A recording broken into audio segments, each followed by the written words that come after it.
சத்தியம் நீதான் சகலமும் நீதான் நித்தியம் என்னில் நிலைப்பவன் நீதான் அருணாச்சலா உனை நாடினேன் அருணாச்சலா உனை நாடினேன் சிவலீலை செய்யாமல் சிறு ஏனையாட்கொள்ள சிறிதேனும் தயவோடு அருள்வாயப்பா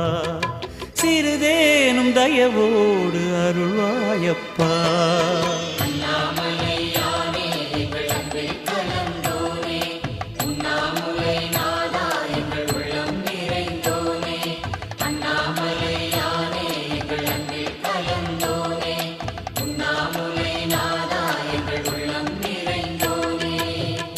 சிவமயமாக தெரிகிறதே சிந்தையில் சிவயோகம் வருகிறது